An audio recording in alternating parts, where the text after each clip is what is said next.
Good morning. Welcome to the annual meeting of the Friends of Wabakimi. It's February 25th, 2024. We are actually at the International Center actually not in Toronto. We're in Mississauga, so we're close. All right, and we're part of the Toronto Outdoor Adventure Show. All right, bear with me. This has been challenging working in a remote location. Just real quick, I want to kind of summarize the Friends organization. We are a international organization. We're incorporated in Ontario. Our corporate office is in Thunder Bay. By Canadian law, we have to have at least 25% of our board members be Canadian citizens. And we'll get to those in a second. Currently, those are the numbers. So we're kind of evenly split between Canadians and we got Europeans and Americans. So that's our membership. Our board chair is Dave McTeague, who's actually running this meeting from Milwaukee, Oregon on the Zoom. And then we have our volunteers, and we have a whole mess of volunteers, and you can see some of them below, which includes Dave. Well, Dave McTeague is our webmaster, and you can see a list of people that are participating there. We also have, because we're on both sides of the border, we have distribution managers on the Canadian side and on the US side. They're listed there below. Our vision is that Wabakimi will be an exceptional wilderness destination. And our mission is basically we're trying to promote and protect the Wabakimi area. And I'm Vern, the president. And the irony of this is the board chair, Dave McTeague, gets to run all of the meetings of the board during the year. I get to screw up one meeting a year, and this is my chance. So we'll see how this goes. The agenda is before you. And bear with me, I'm doing there we go. So introduction of board directors. I need to a call to order and determination of quorum. So I call the meeting to order, and I'm going to ask, I've had a representative of the board, Ms. McFarland, has been counting votes. So would you give us a summary of our proxy votes? 85. We have 85 proxy votes. We need to have a total of 68 for a meeting. So I declare that we have a quorum. We also have how many people in the room, Ms. McFarland? 9. We have 9 people in the room, and the folks that are on the Zoom call, Dave can get a count on that. Would you give me a count of that? I think we have about 12 people online. 12 people online, and currently our bylaws do not allow us to count them as voting members, but we will note them in the minutes. Working our way through, there's the quorum, and we have met the quorum. And one of the challenges of the quorum, and we'll deal with it when we get to the bylaws, is that it's an arbitrary number that 1/5 of the numbers be available either by proxy or presence to have a quorum. And right now we're a small organization, but if we ever get to be 1,000 members, that would mean we'd have to have 200 people in a meeting, and I don't see that happening. So there's the math, and that's what we've just determined, that we have more than 68.4. Oh, we have 2 more people walking in. Outstanding. So what's that bring our room total to? 11. We're up to 11 in the room. So make sure the minutes reflect that. We will also gather names of the people that are here, so that ends up in the minutes when we're all said and done. All right, so the proxies have been interesting to count, and that's what Ms. McFarland has been doing, is counting proxies for the last hour or so. Been an interesting process. All right, these are our board members. Brian, where'd Brian go? Brian's actually in the room, he's waving. He is from the other Waterloo, Ontario. We have Mary Blaisdell, MJ from Independence, Iowa. We have Doug Blount, who I believe is on the call, former officer. He's from Illinois. Vern from the Waterloo in Iowa. John Holmes, who lives in Ontario, but currently is in New Zealand. He is our Secretary Treasurer. Ms. McFarland is from London, Ontario, and she is present in the room. Dave McTeague, as noted, is on the call in Milwaukee, Oregon. Lawrence Mills, who I don't believe is here, but he is also a Canadian resident. Maurice is here, and he's waving at the camera. He lives at the end of the road outside of Thunder Bay, because the road ends at his house. Beth Rausch is from River Falls, Wisconsin. Ray Talon is from Iowa City, Iowa. I believe he is on the call. And if you want to know more about the board members, you can go to our website and there's a lot of information there on all the board members. Okay. So we have an agenda in front of you. Can I get a motion to approve the agenda as presented? I'm looking for somebody in the room. Maurice, will you'll make the motion? I'll make the motion. Okay, who's my second? I seconded. All right, Boris, and Boris, what is your last name? Scorefied. Scorefied. Yeah, you are seconding that. Thank you very much. Motion approved, so the agenda will move forward. All right, we're going to adopt the minutes from 2023. There was a copy of the minutes in your packet. There are the minutes. They were approved and signed at the last meeting. I would accept a motion to approve the minutes from the 2022 meeting. Brian, noted, Brian has moved and seconded, or moved. Do I have a second? Maurice has seconded. All in favor, say aye. Aye. Motion approved. Aye. Try not to leave out steps, Vern. Okay, election of directors. All right, we can have up to 15 directors. We have the following slate that would be up for election, and they would serve a 3-year term from 2024 to 2027. Myself, John Holmes, Dave McTeague, Kristen Stiletto, who's not here, and Jeff, I believe, is on the call. So those are the 5 board members that have stepped forward. There's myself. There's John, who is actually in New Zealand right now. There's Dave McTeague out in Oregon. There's Kristen, who is in Montreal, and Jeff is in Madison, Wisconsin. I would take a motion to approve the slate of officers as presented. I'll put a motion. All right, we have Maurice making the motion and Boris is seconding it. Mhm. Thank you. Motion has, all in favor, say aye. Aye, motion approved. Got to learn my parliamentary procedures. All right, the financial statement was sent out. And here it is. The people in the room have a copy of it. What I'm going to do is give you a summary of that rather than bore you with details. And the really quick summary is currently right now with cash and inventory, we have $19,194. That's what we have. Now, here are some of the issues that go with that. And bear with me, I have to move some stuff around on my screen so I can see what, there we go. All right. Most of our annual funding, membership dues, maps, guidebook sales. Our membership has climbed from 289 to 342.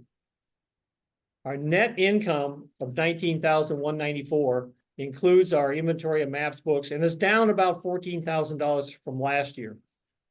Normally, most of our expenses are for printing and donations for park projects, and the park projects is an in and out. The money comes in and then we send it on to the park.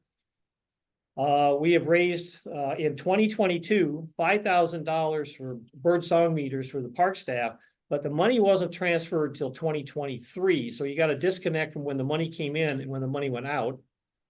We also put $6,000 into our wild apricot, which is how we take credit cards on our website, and we paid for 2 years in 1 year. So you got that additional increase. So this year we will not be paying for wild apricot because we paid for 2 years last year. And what's my last one? Here we go. And we made over $1,000 contribution to 3 short videos on the fate of caribou in the Wabakimi area, which was a great partnership that Maurice was able to pull together. And those videos are running, and I believe they've been shown on our website and shared in our newsletters. So that's the reason why we're down. You know, you can do the math, but we're down about 14,000. But it's because of extra spending in 2022 that we will not have in 2023. So I would entertain a motion to approve the financial statement as presented. I make the motion. Brian makes that motion. Do I have a second? I'll second. Maurice, thank you for the second. All in favor, please say aye. Aye. Financial statement approved. All right. And bear with me, I have to move some stuff around so I can see it on the screen. All right, now we get into bylaws, and this is going to be entertaining, so bear with me. Folks in the room should have a copy of that. One of the challenges that we have is when this organization was set up, Yeah, the minutes said that we will put our money into an Ontario branch of a Canadian bank. That makes sense. It's an Ontario organization. The problem is that when we do a show like at Kanuakopia in Madison, Wisconsin, we cannot use our Square tool, which allows us to take credit cards on the site in Madison, because we can't transfer the money to a Canadian bank from a US operating point. So we need to have an account on the US side so we can use the Square when we do programming and make sales on the US side. So that's one of the reasons why we've asked for a change in the bylaws under 5.2 under banking to basically say, put our money in a institution, rather than being specific as to an Ontario branch of a Canadian bank. So that is item 1. Item 2 is the quorum, which is 9.10. And as you noted, we just went through a lot of gyrations to identify, do we have 68.4 people available for this meeting? And there is no legal reason why it's 20% is a quorum. And what the board has recommended is that we drop it down to 1/10, so that we have, so it's a little easier to have a quorum, because to be real honest, if we get up to 1,000 members, if we had to have 20%, that would be 200 people. One, it'd be hard to get, we're not going to get them in a room, and 2, we're going to have trouble getting the proxies. So the recommendation is that we drop that number to 10% or 1/10. And then there's the justification, which is basically what I just went through. And then we have some voting language. Basically, we've tried to clean this up, simplify it a little bit. It was the language in D was very complicated. And then the other piece that we'd like to do is substitute for D is someday we maybe would be able to include people on a Zoom call who are members as voters. Right now, our bylaws do not allow us to include Zoom participants as voters. So that's what D would do, is basically allow, if the board authorizes it in advance, I believe it says 21 days, that we could use Zoom as a tool to take a vote. And so again, E and F were some complicated language we just did not feel needed to be there.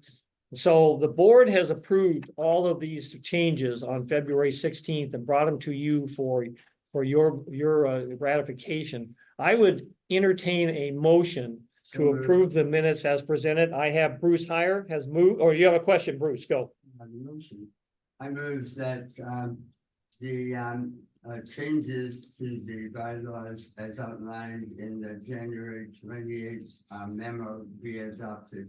Okay, I have a motion from Bruce. Do I have a second? I'll take Maurice, would you? I'll second it. Thank you very much. So we have a motion and a second. All in favor, please say aye. Aye. Aye, thank you. We have Ask for photos. not hearing, those opposed, not hearing any, I accept the motion as being approved. It's always good to have parliamentarians in the room. All right, now maybe some of the fun stuff. This is sort of a quick summary of where the organization has been. Again, our vision is to create an exceptional wilderness recreation site, and our mission, again, I'm paraphrasing it, is to promote and protect the diverse natural, cultural, and historical resources of the Wabakimi area. And we've got objectives that were put together when the organization was created in 2014. And we'll talk a little bit about how we're going to move forward into the future. So this is the platform that we've been working off of for quite a few years. And the 2 photos you see kind of define the area. On the left, the Otitude Canyon is the southern boundary of the Wabakimi area, and the photo on the left is the Albany River, which is the northern boundary of this huge complex. It's an area the size of Vermont, or 5 Prince Edward Islands rolled into one. It's a huge area, and it includes multiple protected areas and a lot of crown land. And crown land is always a challenge how it's managed. So we're going to walk through a few of these things just to talk about the membership. Again, we're at 342, which is up. We're in 5 time zones, 167 Canadians, 173 Yanks. We got 1 German, and we got 1 Swiss. And right now, John Holmes is in New Zealand. So we're spread all over the continent. Again, promoted as a world-class wilderness recreation destination. This is the old display that we used to have. And we're here, we're at the outdoor show in Toronto.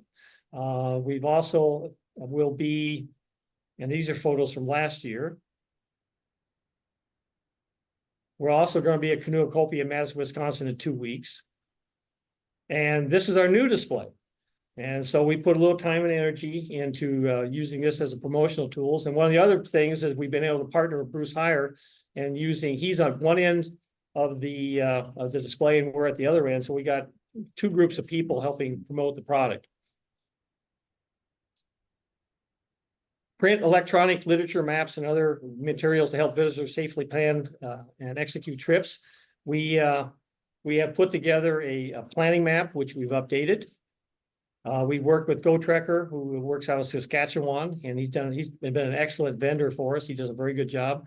And we've also built a partnership with WabakimiMaps.com to provide individual routes maps, and those are available on our website. You can actually go in, pull those off, get a file, digital file, and then print it and do what you want at your home base.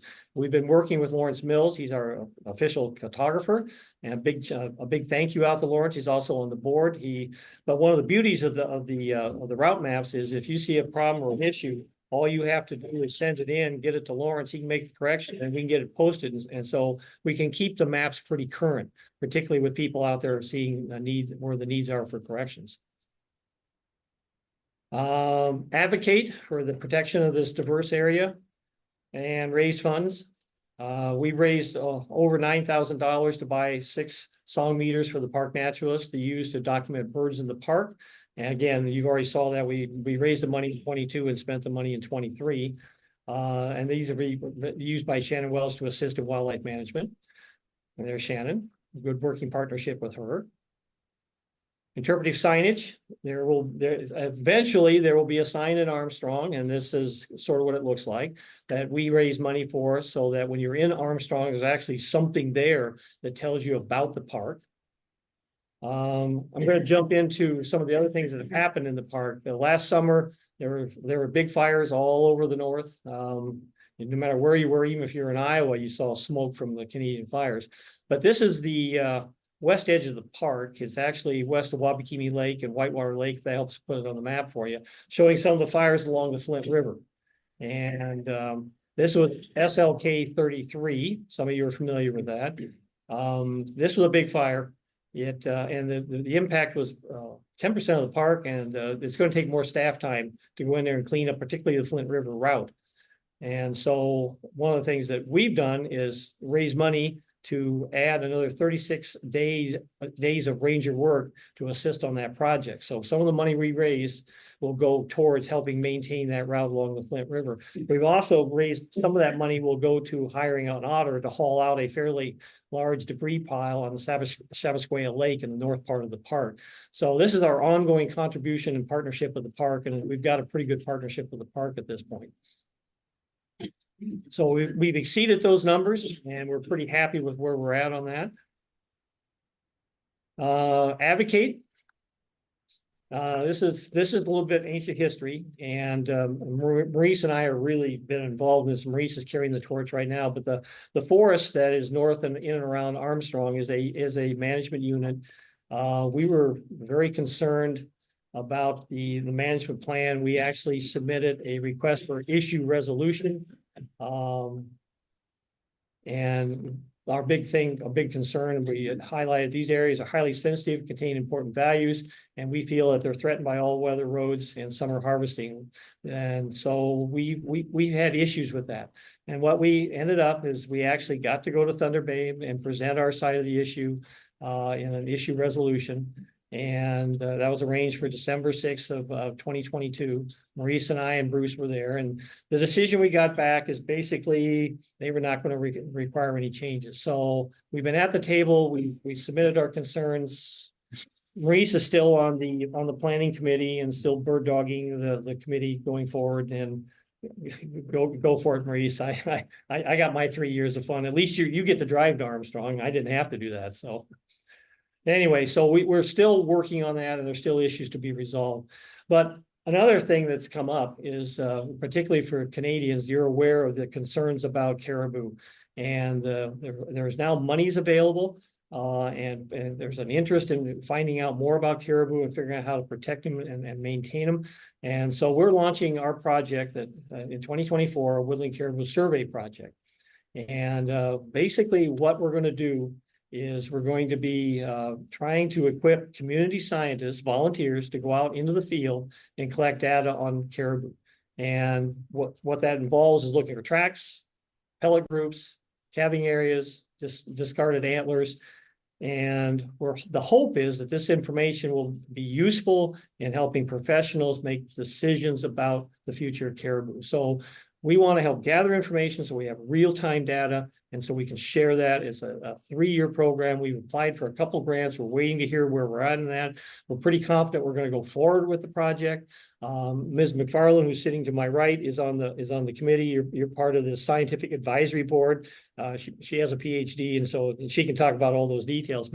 And we have 2 other professionals, Julie Bourne and the park naturalist Shannon Welch is on it. So we have a scientific advisory board. We have a steering committee, which Brian is also on. So we have some members of that steering committee here in the room. So you're going to be hearing more about this as we go forward. And again, we're waiting to figure out if we're going to get outside funding to make this happen. But one way or another, we're going to make this happen. We've also been doing presentations. This coming year, MJ and I will be talking about the Caribou Project at Canoacopia.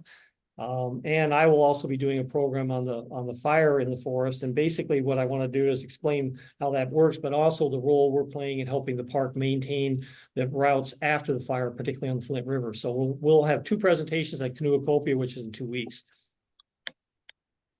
Again, more problems or public awareness. Our photo contest has been very successful. We've used some of these photos in our displays. It's been really pretty impressive what the people who've gone out into the bush brought back photographs in our contest, and then we use them in our promotional materials. There are some great photographers out there. You just kind of get a sense of this. I'm in awe of being able to take these photographs while you're swatting black flies. So it's pretty impressive what some of these people have done. That's just a quick sample of what's out there that we've had come in. Electronic literature. We've also updated our canoe route guide, which was done by Lawrence Mills. And this is one of the winning photographs in the photo contest. These are some of the routes that are in the guide. It's available. It's on sale here. It's Lawrence Mills again. And again, it's on sale right here and also available on the web. Yeah, it says sale at the booth, so stop by if you haven't got one. And another project that we did with the park staff and Kevin Belmore, who's an indigenous artist in the Thunder Bay area, was have a art print commission. This is actually Wabakimi. And so this is available. And what's neat is the money that is raised from this, and we have it at sale at Creative, at one of the art stores in Thunder Bay. The money goes to the KZ Lodge program at the local high school in Thunder Bay, which helps indigenous youth make a soft landing into the high school setting. So we're real proud of the partnership of the park with the local community and the fact that we're helping students in the local area. So buy a print and you'll be contributing to that project.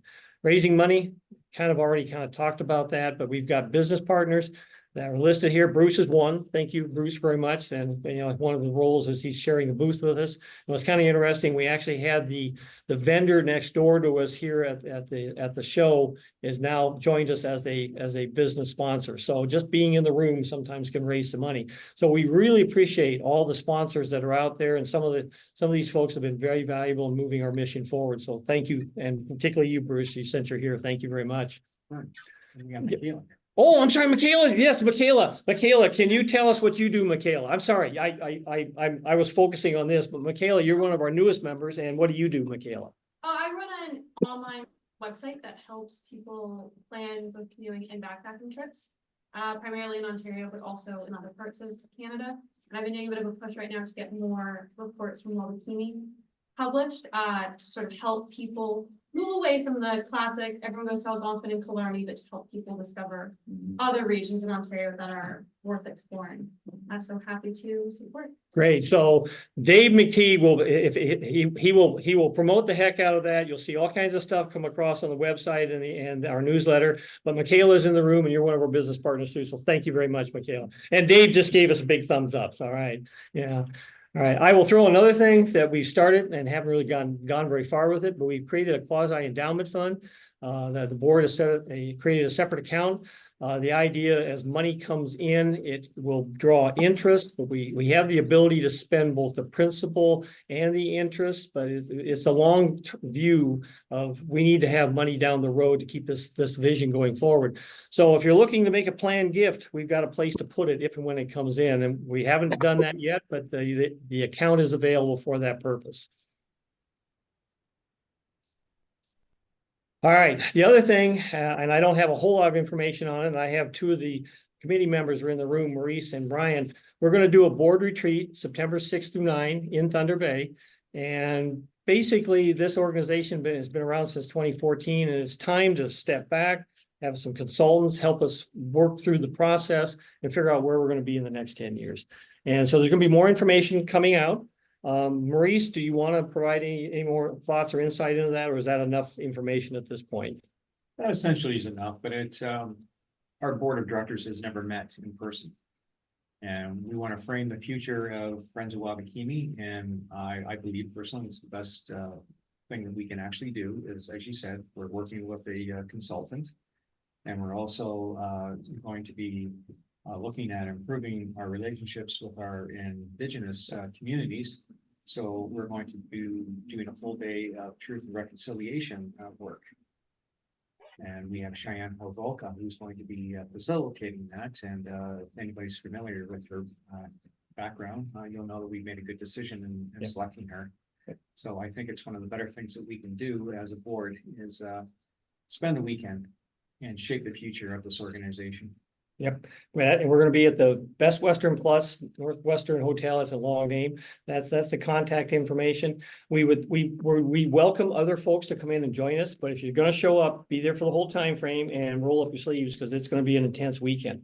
So we would love to have some other folks come in addition to the board members. So this is us trying to look for the future and figure out what's the next step that we need to take.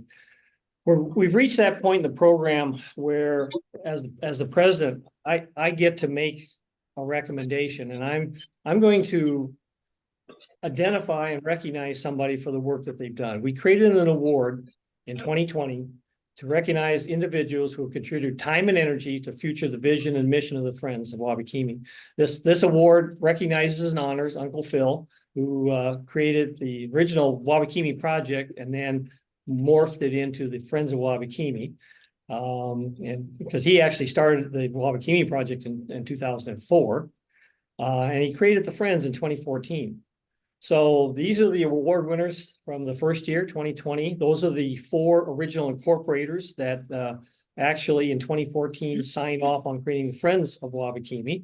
And you recognize John Holmes, who's still with us, Barry Simon, John Sinclair, and Ken Babachek were in that original 4. We recognize Debbie Doyle Sargent in 2021. She's our fiscal agent in Thunder Bay and has been involved with the program since the very beginning. We recognize Lawrence Mills in 2022 for his efforts, particularly with maps and with the canoeing guide. And so this year, how did I forget in 2023, we recognize Bruce, who's actually, he is the political father of the park. He fought those political battles to create the park. So we recognize Bruce in 2023. So in this year, we're recognizing Doug. Doug was introduced to wilderness camping in 1957 when his dad took him into Quetico. He's been involved with the Wabakimi Project. In 2008, his group made the west to east cross of Wabakimi from Davis Lake to the Ogoki Reservoir. He was the president when Phil passed in 2018 during this dramatic period. Really, the Friends of Wabakimi hung in balance. He was instrumental in keeping the crews in the field to complete the work that Phil had planned. He also tied up all the financial strings that kept the Friends solvent during this difficult transition. Phil's vision to make a Friends of group was kept alive because of Doug's work. So I want to recognize Doug Blount, who I believe is on this call, for everything he's done for the organization and continues to do for the organization. It's okay to smile, Doug. I can see you, so it's okay to smile. Thank you. Thank you very much, Doug, for what you've done. And you carried us through that difficult period. Otherwise, this organization wouldn't be here. Doug Blount had to keep the organization financially solvent moving forward. So thank you very much. We're at that point where we get the questions and comments. So you can keep smiling, Doug. It's okay. It's all right. Questions and comments. I know we got some, tell you what, we've got some people I don't know. Why don't you introduce yourselves and tell us why you're here and maybe ask a question. So if I can, man. Yeah, sure. My name's Petra. This is my partner, Machi. I became a member in September because we just wanted to go for a trip. We went for 2 weeks in September. Lawrence Mills provided our maps. Okay. And it was essentially self-guided, but yeah. We, did the Nemo River, went up to Whitewater. Yep. And back down on the Bright Sands, I believe it was. Yeah, it was gorgeous. Okay. Just, All right. yeah, just curious, really. All right. So you're gonna come back to the park. We're gonna come back to the park for sure. Okay. The train was great. All right. All right. Okay. That's part of the story. Yeah. Do you have any questions about the organization after having sat through this long morning presentation? Curious about the caribou Okay. stuff. All right. Well, there's Checking more my email there's for more that. coming out on that. Keep checking in on our website and our newsletter, but there should be some announcements in the next month or two as to where we are, what's funding available, and how citizens can participate in that. So stay in court, because we might be able to put you to work. All right? Yeah, If you're open to love that. Okay. All right. The tall gentleman in the back, introduce yourself, please. I live just outside of Thunder Bay in Canterbury Falls. I'm doing lots of good. I moved up there 4 years ago, so exploring the area. And yeah, I went up to Wabakimi this summer. Did Redhead Lake, up the Nemo River to Granite Lake.